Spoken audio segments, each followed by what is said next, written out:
You are known, and I'm going to quote so that I don't look dumb. You're going to be so, I'm going to stare at you and make you feel really uncomfortable while I hear your words. As like the boy of like the queer literary world. No, I've heard that. I heard this. If you did this, really funny. It's like I was reading something and they were like, unless you have the libido of like Eileen Myles, and I was like, what? You know, like it's just not accurate. I'm like kind of more pathetic, and I get crushes. What if I read you some of the poems I wrote when I was like 16 years old? One. We're done. We're done.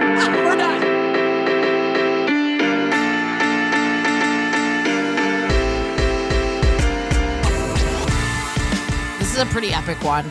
On the pod today, we have Eileen Myles.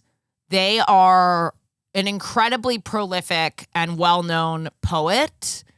But the reason you might know them is because they ran a presidential campaign in 1992. And that very famous sort of piece of art / poem, you know, I want to be president. And then like all those descriptors, that's actually about Eileen. It was inspired by Eileen's presidential run. But they're most well known for Chelsea Girls. And apparently a lot of people have tattooed their poems onto their bodies. So that's pretty Big incredible. Stuff. This is lesbian royalty here.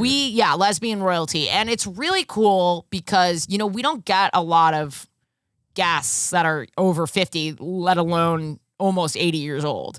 So we're talking about a time period that I think people need to remember, because for all the negativity that we have, God, things have come so far, and we should not forget where we came from and how hard we had to work to get here.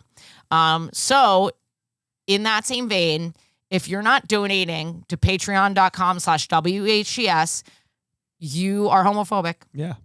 You are ending progress. You are ending the future of queer identity. And it art ends at our Patreon. Yeah, it does. Yeah. That's where it ends. Yeah. That's where it starts and ends. Yeah. The amount of hacking that the Trump administration has tried to do.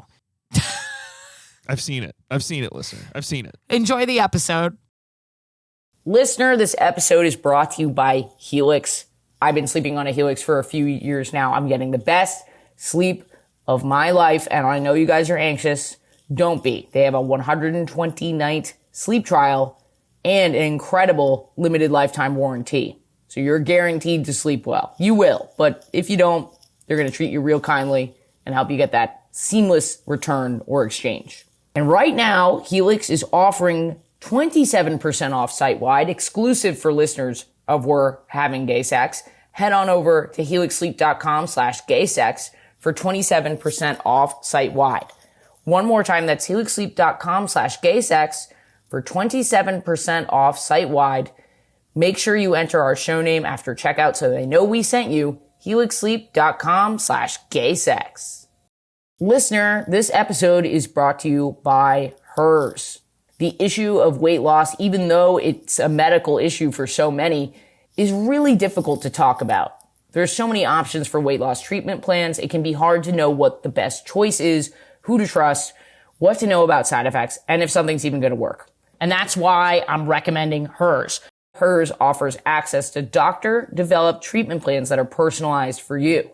The process should be thoughtful and personalized, and that's why you might want to look into HERS. Turn to HERS for comprehensive, personalized healthcare you can count on. From weight loss support to growing thicker hair, easing anxiety to navigating menopause symptoms, even accessing convenient lab testing, HERS has you covered. Feel like your best self again. Visit forhers.com/gay to get a personalized, affordable plan that gets you. That's forhers.com/gay, forhers.com/gay. Weight loss by HERS is not available everywhere. Prescription required. See website for full details, important safety information and restrictions.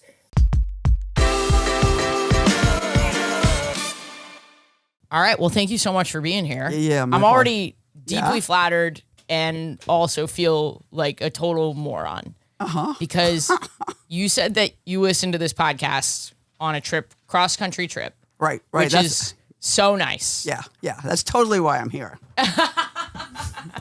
But I'm a really slow reader.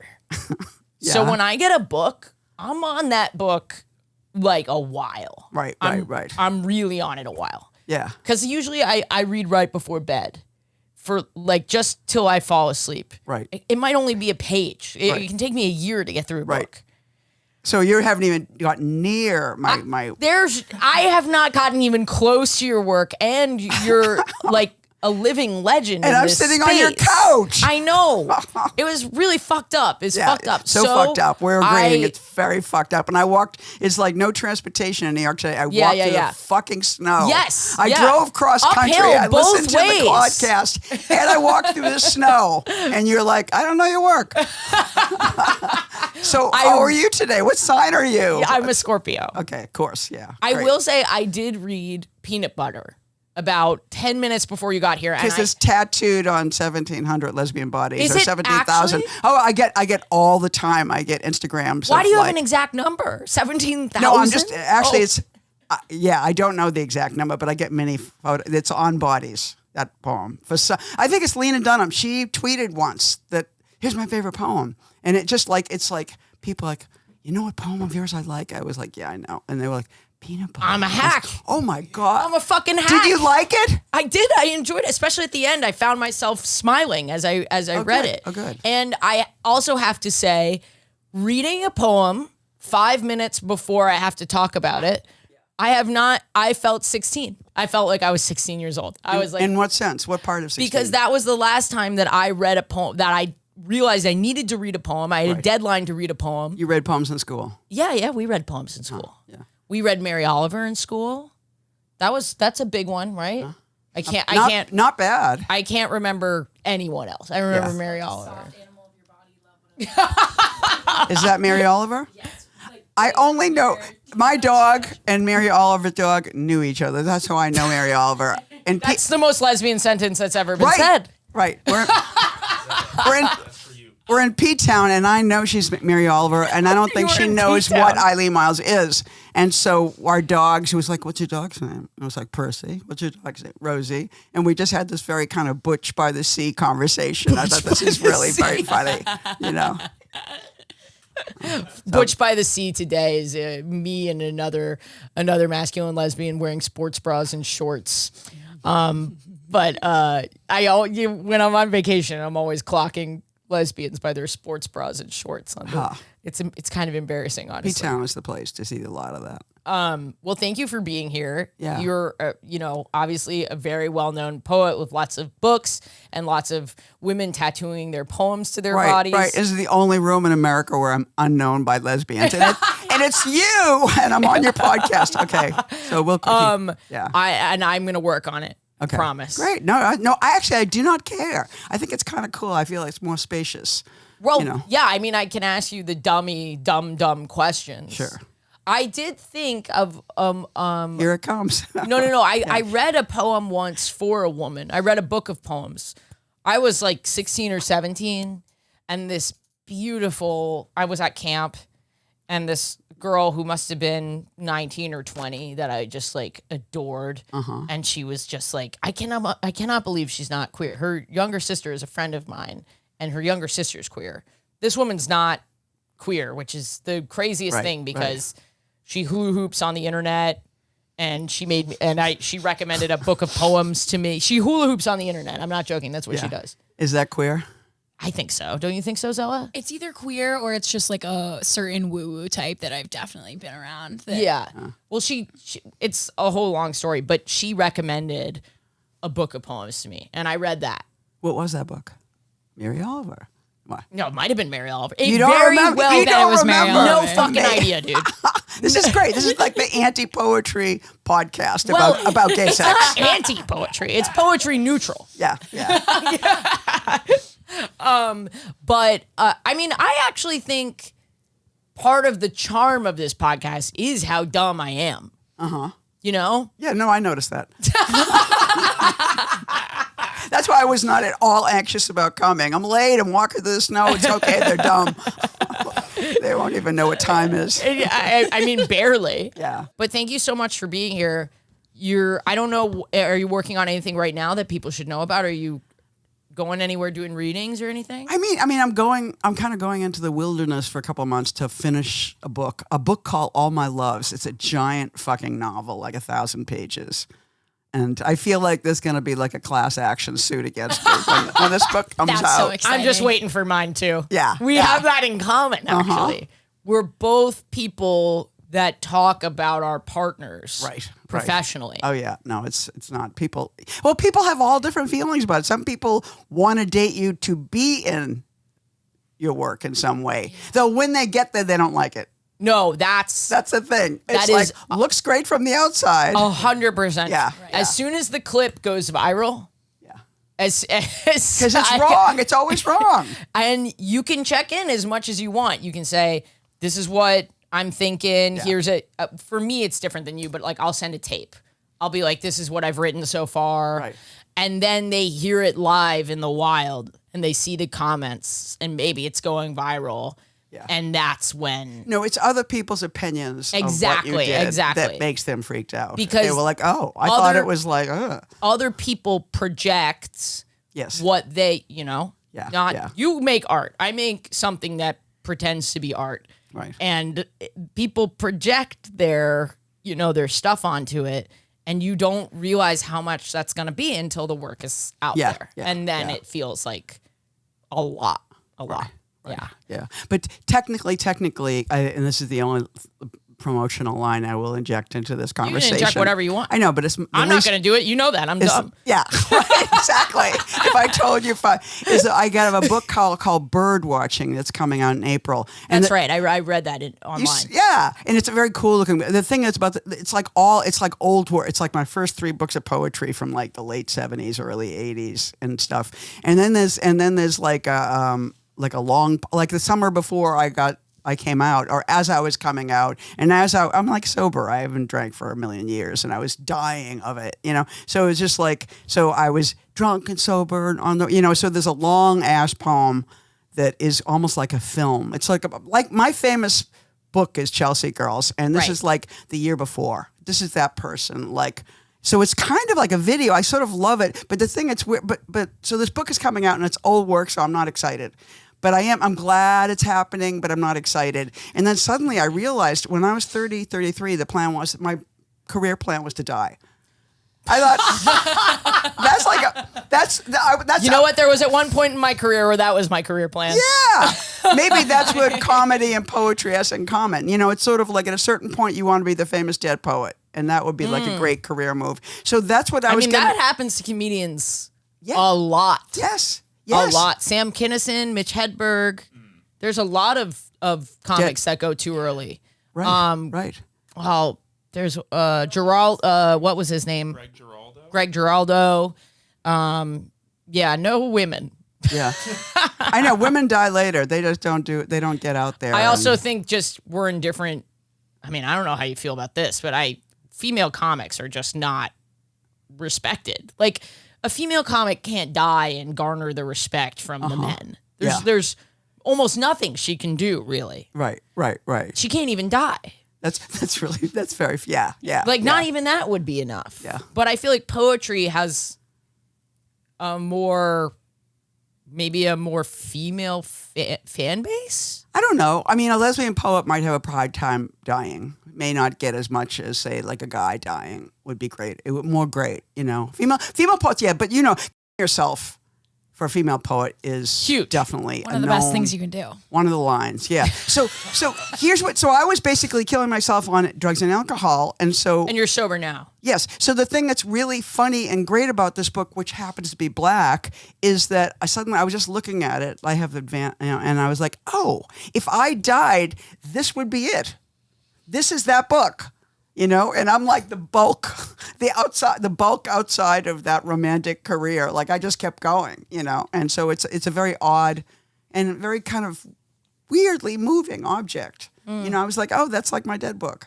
That's like the road I didn't, that would be that sad kid, Well, you have like an actual thing, like you make a thing that exists in the world.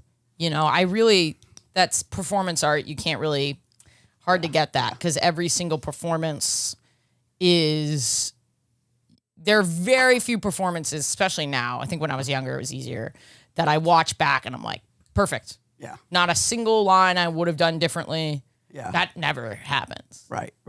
Whereas I will say in poetry, it's just like you do, there's videotapes. The live performance is the real thing. It is the better part. It's like comedy in that deeply the important thing is the poetry reading, not the book.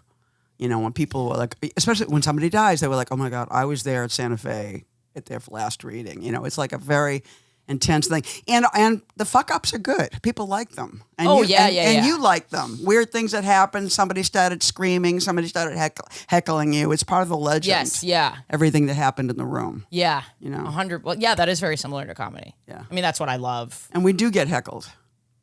Oh my God. Talk to me about that. Are you joking? No, well, the best, There's heckling at poetry? The best ever. What the fuck is wrong with people? Do you know Sister Spit? I don't know anything. Okay, Sister Spit is a gang. Michelle T. Do you know Michelle T? You're amazing. Michelle T, you're legendary. Michelle T is like, one of my best friends, but she's like 20, 30 years younger than me. So when I was in my 40s, going through menopause, she was in her 20s, and she had an open mic in San Francisco, a girls' open mic. And she invited me to read, and then they decided to go on the road. The Women's Music Festival did not want us. And so we got in a van and we went on the road and we toured. And so it was called Sister Spit. And it was like this amazing thing. So, and I had a book that came out that year. So I was definitely the elder. Like, it was really funny because I was sitting in the front in the shotgun seat all the time in the van. And people were like, hey, how come Eileen always gets to be in the shot? And they were like, well, if you want to go through early menopause, you can sit in the shot. So I was up there because it was cool, So I have my new book, and I think, good, I'm secretly going on a book tour with all these young guys. So we get to New Orleans, and we're in this gay bar. It's empty, and it's kind of fucked up. And I'm reading from my book, and suddenly some guy screams, hey, you didn't even write those. It's in a book. And I was like, wow. Like, that's the weirdest heckle I ever got. Well, it's like a strange compliment. It's a very... you know what I mean? It's sort of like, you couldn't possibly be... Right. That person's really important. They wrote that. Right. You didn't... You're reading from it. Yeah, it was like real people don't read from books. It's like somehow this is down your alley in some way. Oh man. That's also a great heckle because that's an easy heckle in the sense that they were just straight up. That person was just straight up mean. No, I think they just was straight up didn't get it. They just didn't ever see somebody read from a book before. They just never ever thought about that would even happen in the universe. So it was great. I was like, I'm on my book tour, and this dude just undid it. It's like, book? But he's definitely not. Sometimes with comedy, people think they're helping. Yeah. Which is the hardest heckle. Because everyone can kind of sense that this person is trying to help, but they're being so disruptive. Right. So you have to walk this line of, hey, shut the fuck up, but also like, so glad you're here. Right. Oh, right. Yeah. You know what I mean? Thank you for buying this ticket. So that's more like phone sales or something. Yeah, exactly. I mean, it is. A lot of it's customer service, which is a whole other thing. Yeah, we don't do that. But...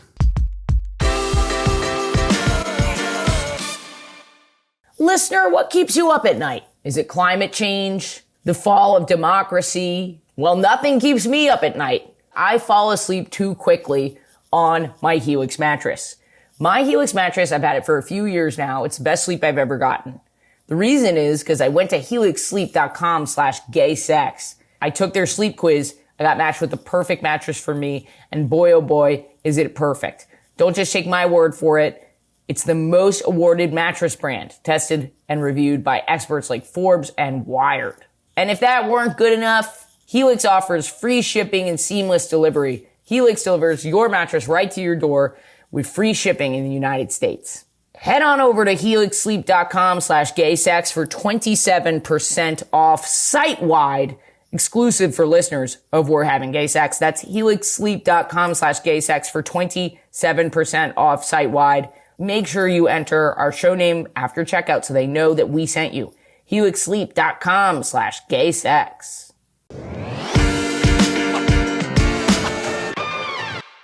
Well, I'll go to Zella's. Zella told me something about you that I think the listeners will be particularly Bringing interested. Zella into the room. This is Zella's question, okay? Or comment. Yeah. Fact. Yeah. Energy. You are known, and I'm going to quote so that I don't look dumb. You're going to be so, I'm going to stare at you and make you feel really you are uncomfortable known while I hear your words. as like the fuckboy of like the queer literary world. Are you aware of that? What does that mean? Slut? Oh, Or- as in It's like a masculine no, take I've on heard whore. that. I heard this. If you did this, really funny. It's like I was reading something and they were like, unless you have the libido of like Eileen Myles, and I was like, what? You know, like it's just not accurate. I'm like kind of more pathetic, and I get crushes, and don't get like my first girl, the first woman I ever loved, just died, which is so. And Rose, and I wrote a whole fucking. I came out all over her in the '70s at St. Mark's Church. She was just like this. Beautiful, and she became my dear friend and stuff. But she tortured me for 2 years. Oh, you never dated her? No, we had the first lesbian sex I ever had was with her, Rose, and it was just, and then she shut me down. You know, like we began, and then she shut me down. But it was enough for me to know this is where I'm going for the rest of my life. And and then she kind of was pulled, you know, for 2 years, and then we just became friends. Okay. You know, but that Devastating. yeah, but in a certain way, that's a piece of my pattern. You know, like I get in a relationship, somebody gets me, they aspire to me, they get me, they have me, they're like, oh, whatever. Okay. And I am like a middle child. I go out and get the toilet paper. You know, I'm like the good guy, you know, and it's You're a sort simp. Huh? Simp? Simp? I don't know this term. This is newer. But I'm a simp for sure. And it's sort of like, you know, you're like someone's little bitch. You're obsessed with them. Because you said crushes, which I think... Very similar. Yeah. So I transform... What's the origin of simp? I'm actually looking that up now. I hear sympathetic, but simpering is a... But Could be that. Saying it's from like the early 1900s as a shorthand for simpleton, but that's not. No. That's not. what did you mean? I meant like kind of like when I say I'm simping for someone, I feel like I'm a little obsessed with them. I'll do anything for them. Yeah. Even if they mistreat me. I think that's kind of implicit, Yeah. but not It's kind necessarily of just true. like it's like submissive behavior. yeah, in a yeah, way, but- yeah. Right. We don't like that word, but nonetheless, I'm totally identifying. Yeah, Yes, I so- mean, not in like a. I don't know. I think it has a cute quality. Yeah. It's just to like, it. for me, it's just like they get me, and then I spend the rest of the relationship chasing them. Do you think? Okay, so it's you. And it's almost the only thing. If they're obsessed with me, and that's gonna remain, I'm not into it. That's just because I guess part of it is then you feel crowded. I like the space, so I suppose I like the rejection. Most of my long-term. Wait a second. Most of my long-term relationships, and I was gonna say, which is 4.5 years. And I heard you on your show say that at this point in time, and I think you were talking about your own age, anybody who hasn't been in a long-term relationship, there's something wrong with them. You said that, and I'm driving. possible. I'm not driving cross country, and I was like, "What? What? well, what's wrong with you?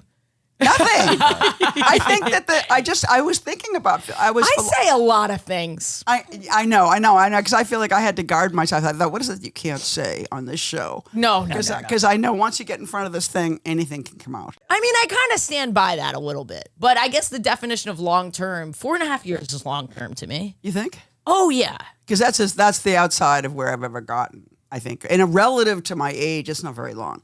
That's true. But here's what I think, and here's what I was thinking when I was thinking about us talking, which is that like we have so many kinds of relationships. We have monogamous, we have poly, we have open, we have like serial monogamy, and it was like, and there's no name for many other things, and those are the things that I do.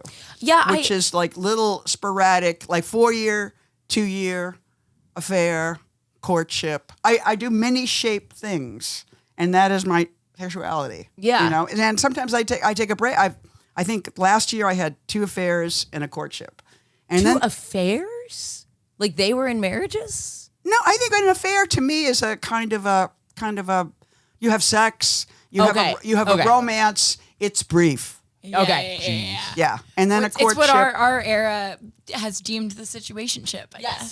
Situation. Yeah. Situationship. So I had a Yeah. couple of those, and then I had a courtship, meaning somebody I thought this would be my long-term relationship. And for 3 or 4 months we dated. We never had sex. And I was just like, okay. I mean, it was just finally, we got to the point, and she was so great and so perfect. And usually I date younger women, so I thought, it's not that I really want the respect of people for dating somebody closer to my age, but I was doing. She was within. Well, 20, the dating pool has got to be significantly smaller. Aren't most people what- coupled? older. You mean? Yeah. Oh yeah. Oh yeah. Exactly. You Or can't, you not kinda have to desirable. go- right. Or just on death's door. Right. Somebody you could say you could really. I'm not that simpy. Yeah. Even I wouldn't take that job. Someone, you're like, you might not have made it through COVID. Yeah. But Okay, you'll get so sued for that remark. That's really good. Keep that in. Make sure you say I'm keeping that. Yeah. That's well, good. I mean, I think I don't want to be rude. I hope I don't sound rude because I don't mean it in a rude way. But I think you might be our oldest guest that we've ever No, I had. already knew that too. I knew that too. Yeah. Absolutely. Outside, yeah. And you don't even know for sure. I mean, I guess you probably do know. You could figure very easily how old I am. I Googled it. I'm 76. That's Yeah, crazy. yeah. Crazy. And you look great. Well, thank you. Yeah. Well, you do too. Thank you so much. How old are you? 85? I turned 86 in a couple months. So nice. In November, I'm a Scorpio. Yeah. You've had some work. I've had a lot of work. But I'm just curious, like you were like around Yeah. when all of the queer movement really started picking up, movements started picking up. That's the part that I hope some of our younger listeners, I don't know, I hope we can get into a little bit of that. But I'm the wrong person. I'm just not say I'm the right age for that, but I wasn't the right person for that. Meaning that it wasn't that I didn't like feminism. I think I was so homophobic at the time that I just thought, oh, feminism. You know what I mean? Like up here feminism. So I mean, I came to New York in '74, and so it was. But even that is interesting. It was. To me. I will say, okay. What was amazing was what a lesbian New York it was. It was indeed. There was a newspaper. There was a bar over here. There was a bar over there. There was a restaurant over there. There was a coffee shop. It had real estate. Yeah. And Bring it back. Had a piece. That's my dream. Had a To be a piece. with real estate. Had the piece of the West Village. It was just Yeah. like in Bonnie and Clyde. It's so funny. Bonnie and Clyde. So it was a bar on West 3rd Street that it was so great. Downstairs was pool and all the the butch femme scene. Upstairs was the bourgeois women. And so, and when everybody got drunk, they would travel up and downstairs. Ooh. They would cross. And it was and also downstairs was more multiracial too. And so it was Bonnie and Clyde's was the best. Where on West 3rd? There's a bar called the Zinc Bar now. Zinc that is Bar, yeah. there. I've done comedy there. That's it. Huh. Yeah. Interesting. Yeah. So I will say that the New York, but I wasn't quite. I was I did take part in that, but I came to New York in '74. I had a dyke roommate who I immediately had a crush on, and she knew that I was a lesbian, and she brought me to all these places. But I was just like, I was not. I was still kind of trying to be straight or not willing to. That's be. hard for me to picture. I'm not gonna lie. No, I know it was hard for the whole world to picture. Like I hitchhiked around Europe right after college, and everywhere I went, people, you're a lesbian, right? I was like, no. It was so easy for me to come out. I went to this women's college, and I went to Bryn Mawr, and it was just I take for granted how easy it was. I can't even imagine how much longer it would have taken. I got out of high school in 1967. So it was a summer of love. There were things. There was like a lot going on in the world, and it was a very interesting place. But it wasn't queer friendly. Yeah. At all, and I think probably because I was a little tomboy and a butch and a trans, whatever, I was always told that's who I went to Catholic schools, and I was very abused by the nuns who were many were queer. Yeah. But These so fucking nuns, man. There's nobody meaner than a homophobic nun. The nuns Internalized were, homophobic nun. Exactly. the nuns were very mean to my mother. I will also say that. So I kind of have it out for nuns. I'm not a fan. I of mean, the nuns. I have a love-hate. There were nuns who were fabulous and I was in love with. They were, they're very various, Yeah. But it was like, but I got such a message that I was deeply wrong. And I was funny looking because I had, braids and jean jacket and cool outfit when I was 8, 9, 10. But I grew up in the 50s. So what they would do is cut your hair off and give you a home perm. What? Perm, you know what a perm is? Yeah. Oh yeah. We were. It was like I had a girlfriend who was Jewish, and her mother forced her to get a nose job at 15. Yeah. So, but that's still happening. the perm. Not as much. I mean, everyone in my class was Jewish and could afford nose jobs, and I didn't see a whole lot. But Yeah, I guess it was a phenomenon in my school. oh, really? Yeah. Some of them. Okay. Well, But the perm That's was insane. the perm they did to everybody, and so my hair was kind of fuzzy, like a weird kind of Harpo Marx perm. And then I was like, a tomboy. So I remember I broke my front tooth, and I went through grade school with a broken front tooth and a Harpo Marx, and a feeling that someone's my wearing that right now in Bushwick and pulling. Absolutely. Right. Yeah, crazy how things come back in style. Yeah. So it was like and then they were like, and you're, they weren't saying you're a dick. They were like, is something wrong with you? You're too Yeah, for manly. sure. And, For sure. So it was just like I suffered. And so I just wanted to be normal, which I was deeply failing at.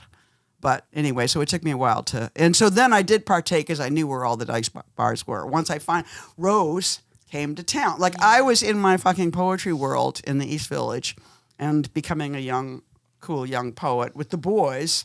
A few girls there, but they were straight girls. And then out of the blue, this girl from Chicago who had been the student of a poet friend of mine, Ted Berrigan, arrived it was like she just, just helicoptered in. And I was like, oh my God. It was just like God sent me a woman. And I just was like, I love, And a so lot of the time, that's what it takes to like pull it out of you. It's like that person comes into your life, and you're like, okay, well, I guess like I'm coming out now. Yeah, I didn't have to go anywhere. It was like takeout. It was crazy. Yeah. But she didn't agree with that script, and I think she loved it because at that time I was like the top female on the scene, and that I was like it really made her. Is that status. an elected position, or did you No, did you no, have it's to all apply? crowd. Yeah, it was very crowd.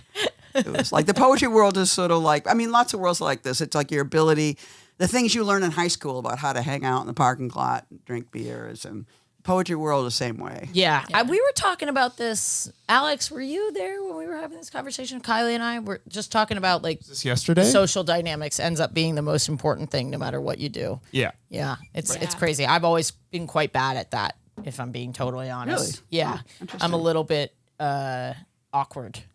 I like this. Yeah. This yeah. is nice. I'm pretty good one-on-one, and I love interviewing people. So I do too. I get that. yeah, you can really find out what makes this person.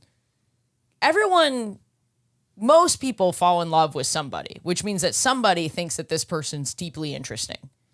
And if you can, if you can break down that wall to find out why someone else would fall in love with this person, you know what I mean? How interesting for that to be the. That's kind of like say the word praxis how we're interviewing. But what if I read you some of the poems I wrote when I was like 16 years old? One.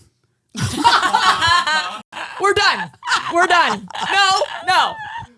That's fair. That's another. How many people pull out a poem in front of you? Many people, lots of people. Or they're just like, it's like you never get this with stand-up. You do a great reading. What a lot of people's response is to come up to you with a little manila envelope and they want to give you their book. Like you could be on tour with like a pack animal with hundreds of shitty books of poetry or sometimes wonderful.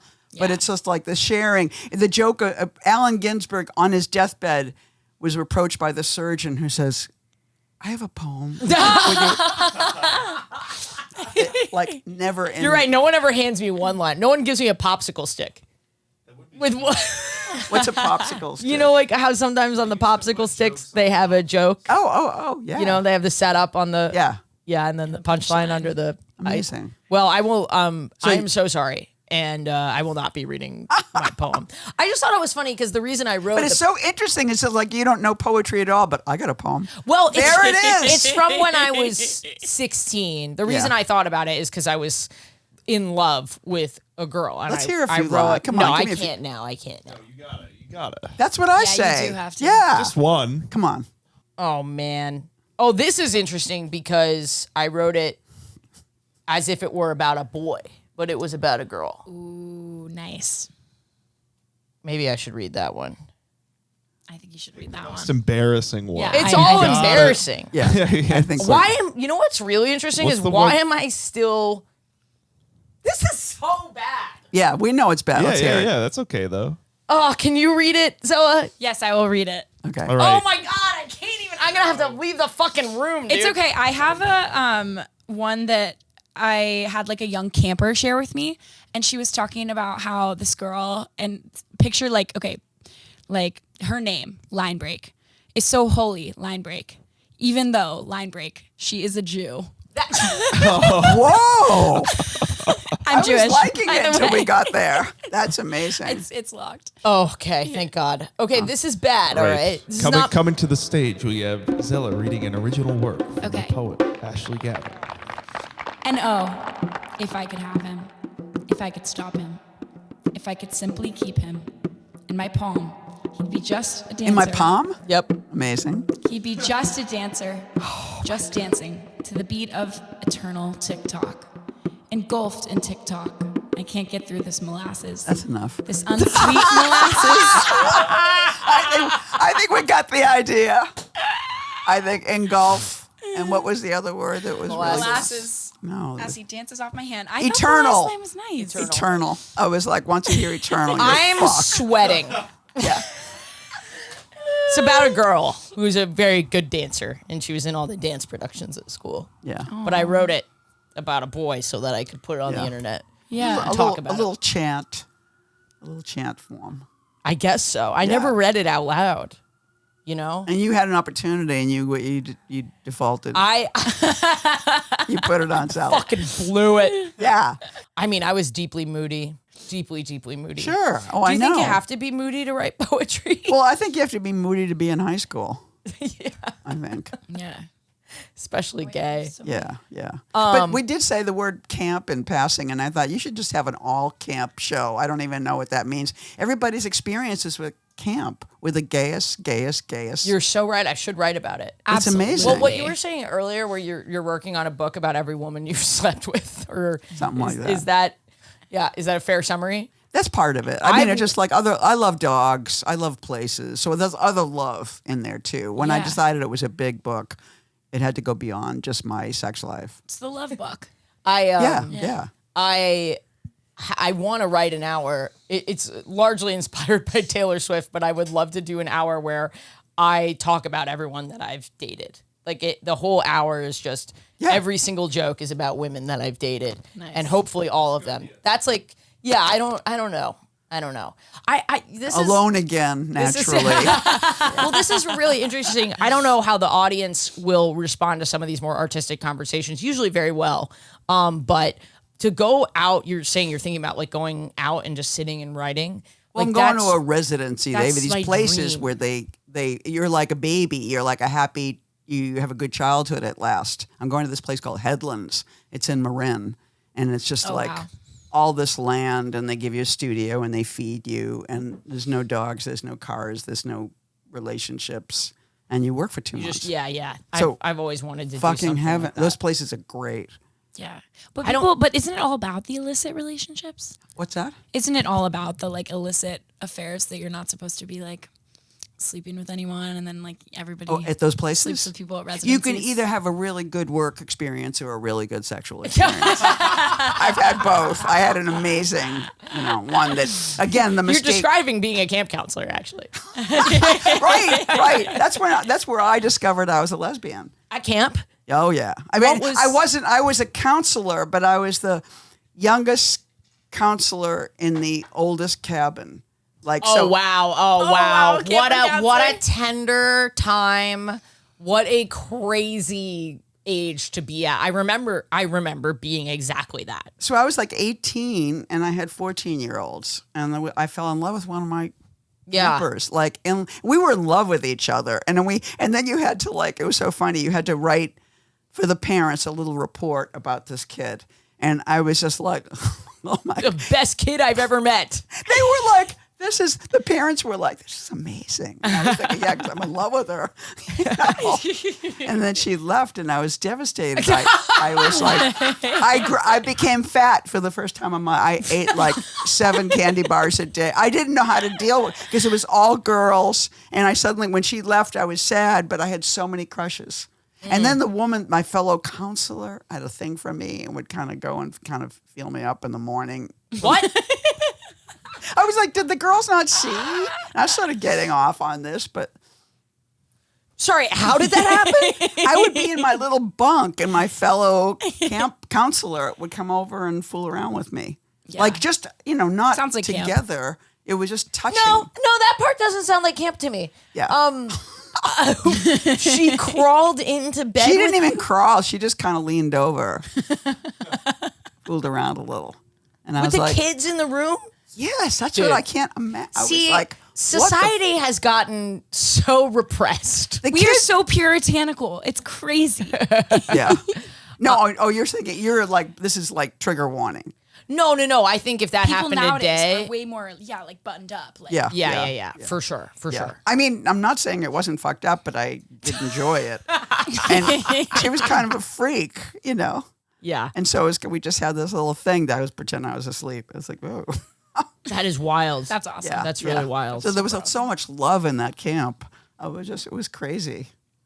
My all girls camp, it was interesting because everyone there was gay, but like no one was dating. We were just practicing what it felt like to Be at the Women's Music Festival. yeah, kind of like sort of just like what would society look like If it was us. if it was us. Yeah, Was yeah. sort of the vibe that it had. Yeah. And because there were no men and because we weren't really hooking up or anything, it was really just people could just express themselves so freely. Kind of what you're saying about the writing retreat, where it's like when you take away all of these things, Yeah. you can get to the core of something really quickly. Did you go to your generation? Did you have pajama parties? Sure, sleepovers. Because that's the same thing. That is where I thrived. The sleepover party? Yeah, me too. That's when I came into my own. I realized all I needed was a little time with people. Yeah. You know what I mean? In the dark. In the dark. Undercovers. Yeah. Undercovers. To stay up all night. Yeah. Getting To higher. have everybody get a little loopy and Were you delirious. were in the you night. messing around with girls at the slumber party? We would do some kind of let's slow dance, and pretend we're, I'm the boy, you're a girl, etc. We did that. We didn't make out. We had that did happen in that same time, but the dancing definitely happened Yeah. in our little nightgowns. That's honestly adorable. I know.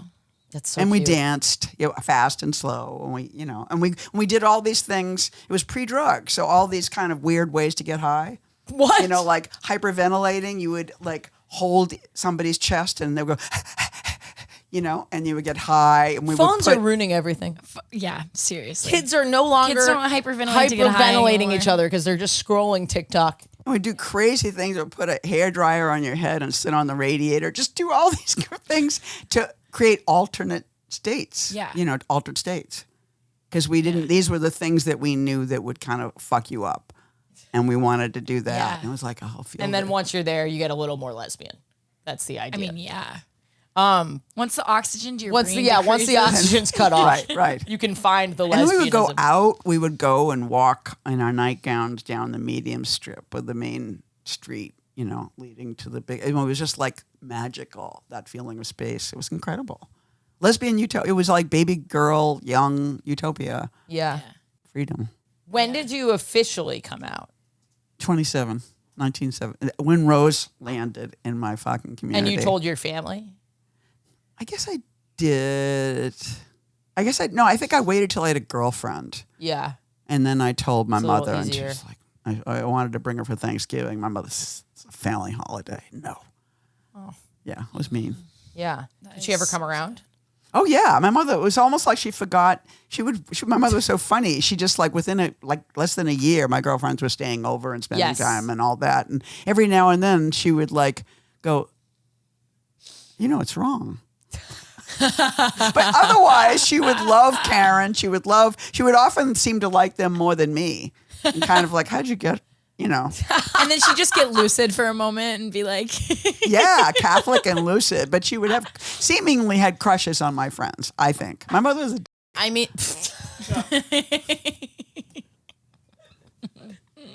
both my parents were gay, actually. I can't comment Lavender because my marriage. mom's still alive, so I can't. I know. Once they're dead, you can say anything. It's Anything you amazing. want. Yeah. I look forward to it.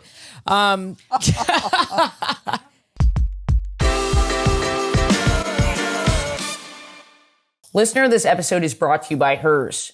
With so many options for weight loss plans, it can be hard to know what's the best choice. It can be difficult to even talk about, given the culture that we live under.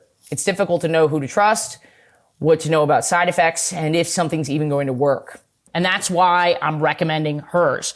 Hers offers access to doctor-developed treatment plans that are personalized to you.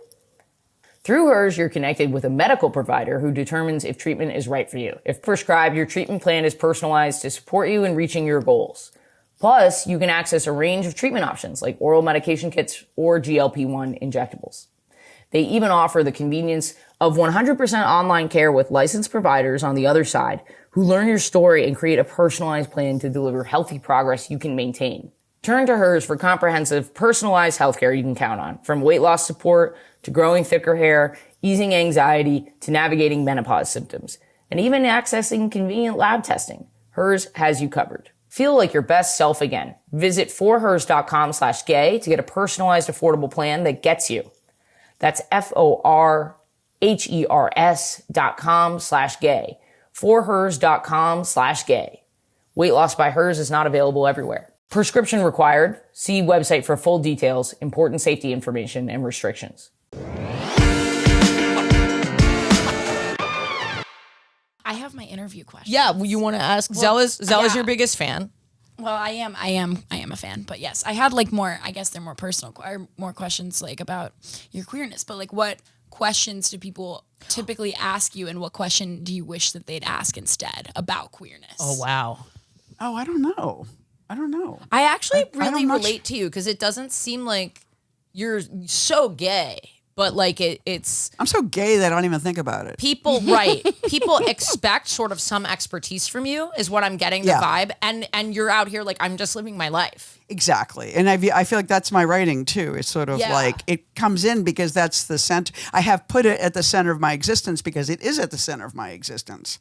Yeah. But I don't like, there have been periods where people like, we must have lesbian content in our writing. And I'm like, Yes. well, what if I want to write about, that building or Yes. walking in the snow? I mean, it's like a lesbian walking in the snow. Do I have to say, hey, the lesbian walking in the snow? Yeah, That, I kind of not so much anymore. My audiences are fantastic at this. Have been for a little over 2 years. Really, really aligned with my audiences. But for a long time before that, I felt like, man, I'm really not hitting the gay notes that they want me to hit, which is weird because the way I talk about it is like everything I talk about is going to have some perspective of being gay in it because I cannot separate myself from that lens, right? It's the lens that has influenced everything that I've ever done. But I think they wanted sort of like some sort of mommy, like some sort of guide. Right. And I find I really resist that. It's sort of like this is supposed to be. It's almost like it's supposed to be good for you. It's not good for you. Do I think it's good for you to be gay? I don't know. Probably not. Or I heard it's a parasite. really? No. That's really funny. brainworms. I think that's really interesting. Yeah. So I just the whole kind of, or even just staying in your category. Period. Like I feel like it's much more powerful to be all over the place randomly, bringing it up. Like I always like I think Allen Ginsberg, I guess he was a friend, and his 100th birthday or something is coming up, so he's in the air a bit. But he did the coolest thing, which he went to Russia, and he was like the great, like American alternative revolutionary poet. So then he was like, I'm a and they practically threw him out of the country. Is he gay? Yes. I had no idea. I Oh read my him God. in high school That's too. because you don't know anything about poetry. Yeah. Yeah. Yeah, No, yeah, Alan he's- is he's very gay. gay. Capital G, Very gay. yeah. Okay. But what I mean is it's like he would deploy his gayness for the maximum, you know. Yeah. Right. Yeah. Sleeper gay and Yes. then take it out when it has the most potential. Exactly. Yeah. Otherwise, yeah. Wow. And so I feel like that's, to me, interesting and exciting that to be the, again, it's always, it's like all these, like I remember being on a panel and my friend Roberto, who is Chicano and gay, was invited to speak on, minority issues. And he said, well, as a, and they were so, you could just see that was like, we don't meant that minority. We're Right. not, Yeah. Yeah. It's sort of like not even just that you're talking about it, but it's also the way that you talk about it. Like what you just said, like, I don't think it's good to be gay. Like it's Right. very clearly not as much as it used to be, but certainly when you were growing up, it's a huge, huge problem. Like for you in your life. Like you have to find your people, you have to figure yourself out. Like And so that's still there. And luckily I came up at the punk moment too. So we can be punk about it. You know what I mean? Like, yeah. So when people, there was a gay shame moment, which was really fun. Like it was sort of like instead of gay pride, gay shame. And there was just a few, it just passed, went for a year or two. But I could see And someone it was getting funny. I could see someone getting on your case, being like, you're supposed to be a positive role model. Like, why aren't Exact- you talking about queer joy? And see, again, I went to Catholic schools, and so I wore uniforms. And so we were endlessly, there was like the loudspeaker, and the Mother Superior was like, we heard that some young ladies in Arlington Catholic uniforms were seen smoking in Arlington Center. We want to remind you that you are modeling Catholic womanhood when you wear our uniform. And it was just like there was all the time there was that in Catholic schools that you were a symbol Right. of something. Yeah. And it was always something you didn't want to be a symbol of. So I have just transferred that to my queerness. That it's Yeah. just like, I'm not a fucking symbol. I love that. I love that. Yeah. It's like otherwise, because it's incarcerating. Yeah. Intellectually, spiritually, sexually, all those ways. Yeah. 100%. Yeah. Yeah. I do a bit where I talk about how much I hate our flag, and I can feel the audience be like, what? Right. Like, have you seen it? It's too much. It's too much going on. Yeah. We're always adding to it. There's, Right. a bunch of bits about it, obviously, but like more the feeling of like, how could this gay comedian possibly say that? It's like, it's kind of my job. Yeah. It's my job to like kind of point out the things we're all thinking, but don't necessarily say, Absolutely. Yeah. It's a big part of my job. Plus, it's like hyperbole. Yes, I feel ex- like it's just like Exactly. everything important worth saying is hyperbolic. Of course, it's not true in all circumstances. But the second you say it, people go, and you get this space. Yeah. And it's like that's the utopian moment. That's true. It is that it's that moment when everyone's uncomfortable. Yeah. That art really comes alive, especially comedy, because comedy, Hannah Gadsby famously, it comes alive in that tension. When you break that tension, Right. that's when comedy comes alive. Yeah. Sorry, what's your next question? Yeah. It was a great question. Oh, well, thanks. We didn't really answer it. We refused it, and that was the good. That's great. Well, let me pick another one. Well, okay, this is more niche than I think the typical listener might enjoy, but how do you think that writing Listener, you will not enjoy this. Yeah. If you need to go to the bathroom, Now's the time. don't bring your phone. Yeah. how do you think writing changes intimacy? Like, how do you think that writing For about who? your lovers has changed for you, for them? Like, how do you think it's shaped the relationship? Jelly, you've never asked me this. That's I think that's really interesting, but I mean, I guess it's honestly, I feel like at this point in time, writing is how I do intimacy. It's sort of like when I feel a lot of things and I'm so excited about being with this person and stuff, I can't not writing it down. It just becomes like the whole world becomes a list of everything is related to her and how I'm feeling. You are such a simp, dude. That is exactly what simp is. If you need a definition for yourself, that is it But right that's there. ecstatic. That's spiritual. Yes, that's I what's agree. really No, I fun. totally You get agree. high. Yeah. So it's just like, so there's that. And I think it is like an invitation, whether they're a poet or not, to be in that space with you where they just see your joy, and that's part of what I have to offer. In the same way, like I'm funny. I feel like in another life I would be a stand-up. Yeah, you're very funny. Because I get in front of an audience and sometimes I think, do I have to read the poems? Because Can we just hang out? I keep going, and I was like, wait a second, read the fucking poem, and stuff. But it's sort of like You're crowd working. Huh? You're up there crowd working. Yeah. Why are you And two I'm here? and You they're guys look straight. Why are you here? They're like, enough poetry already. Yeah. So I just do think that like it's sort of like it just isn't. I think writing is intimacy. And it's just like, though, but it also winds up being, it's like a fossil, because when you don't feel that anymore, there it is. You ever look back at any of your love writings and be like, why the fuck did I feel that way? Oh, no. Okay. No. I just feel lucky. I mean, I just feel like it was like, how good. I mean, last summer I fell in love for like a week. We had the most amazing week. It was fucking heaven. Yeah. Heaven. Yeah. It was so fun because we were in the same place. I don't want to go into too much detail. We were in the same place. We were like working together. And we were going to the beach every day. I'm giving away the story. And I was just like, it was just growing. We were just so high on each other. Yeah. And then we had one day of sex. And it was just like, it was almost not sex. It was just like at some other level. And then then they went away. We went our separate ways and we texted for a month or two, and then it got weird, and then we saw each other again. It was really weird, but that week was just a moment in time. I just feel so, and we shared it, and I thought we were both writing because we were both writers. I was writing, I was about to say, have you read other people's work about you? I have, yeah. You saw that. I paused. I have. Not as good as my stuff. Sometimes me, an ex published a book, and I just felt like a little mean. I had to pull her back. I mean, when we were still together, I had to kind of pull her back on a few. You can't say it. That's just like, why, it wasn't true.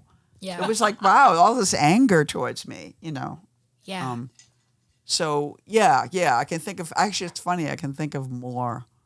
Do you ever, when I'm writing jokes, it usually starts real and then goes somewhere insane and ridiculous. Mm-hmm. That's, I don't want to feel like I'm often not true, the stories. Yeah. Like auto-fiction-y, kind of. Like, it Yeah. has a place in reality and then goes somewhere that's... Yeah. Yeah. Like, I don't want to ruin the experience of anyone coming to the show, but yeah, sometimes the things I say are not true.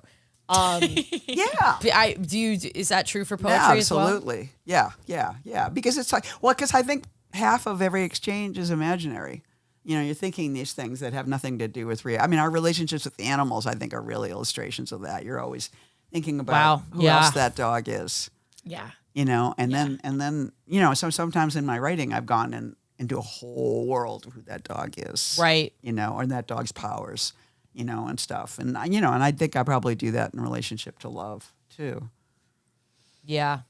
That's so interesting. It's like what you said of you need the hyperbolic to allow the space to, like, talk about what is really happening. Like, you need to go to, like, extremes. Yes, exactly. Well, you can't, at least in comedy, you can't illustrate a good point without a great fucking example. Yeah. Right.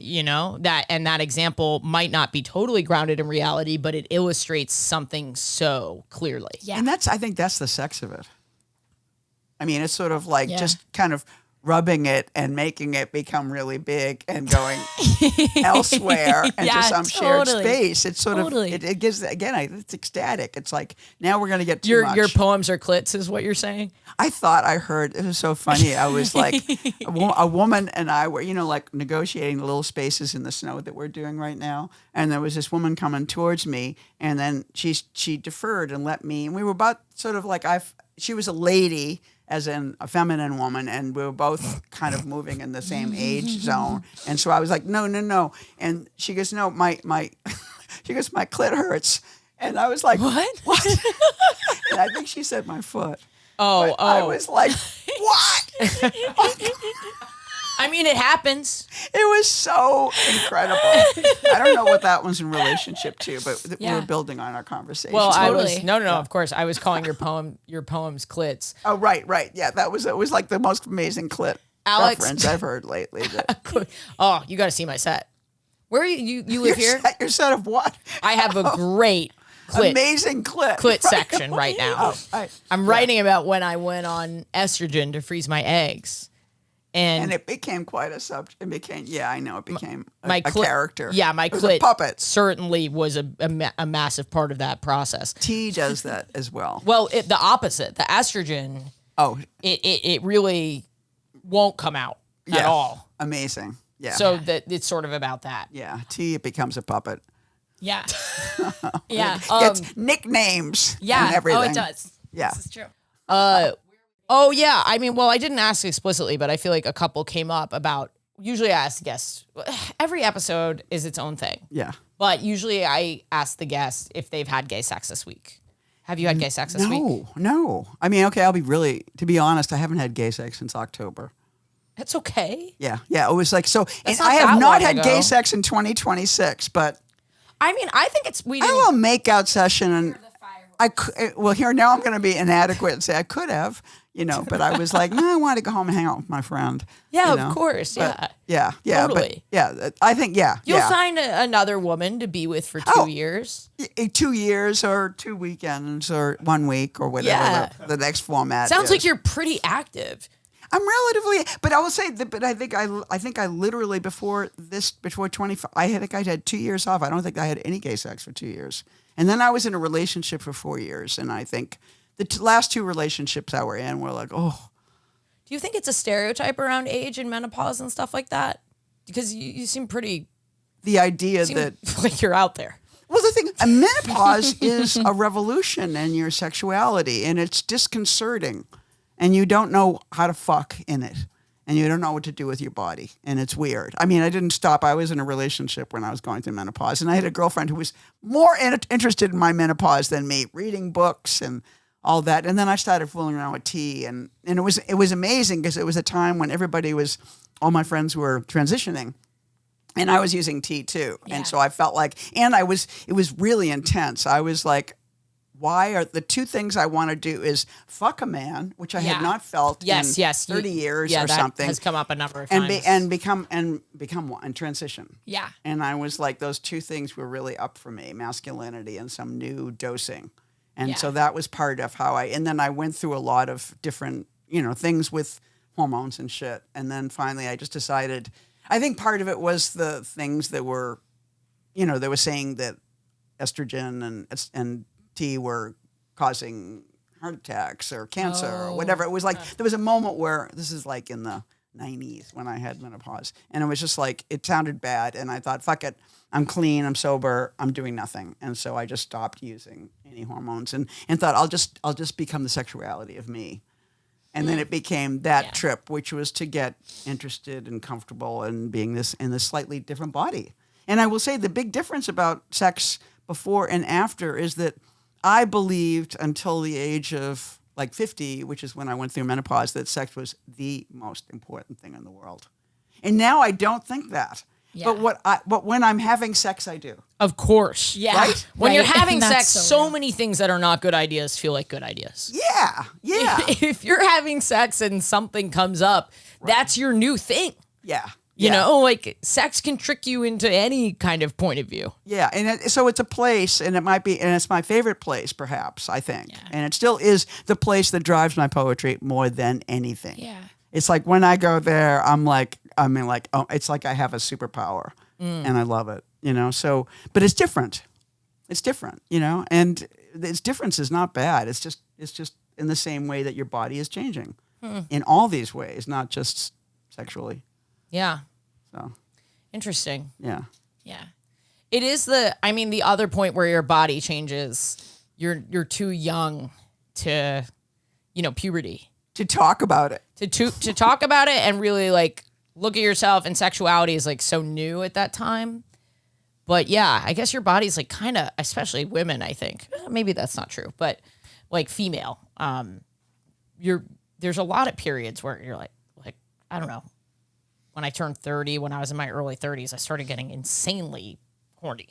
Yeah. Like just so horny. Yeah. How old are you now? 38. Yeah. Wait, the 40 to 50 is the hottest decade. I'm telling you. You think so? It's just like it's operatic. You're a crazy person. Because I just think I think you're at your sexual peak. And you know how to have sex. And you're not That's true. And you're not afraid. Yeah. And it's just like sex is just falling out of the trees. And you're just doing it, you know, and it's sort of like, because I just like, you know, like I mentioned, like it's like recently I was in a situation with somebody that I really liked, and I was like, we could have had sex, and it's just like, it's sort of, when at that point that I was just describing, I would always do it. I would always do it. There was no not button. It was like, I can have sex, okay, you know. Yeah. And now I don't feel that way. It's like I might rather go home and hang out with my friend, which is really funny. Yeah.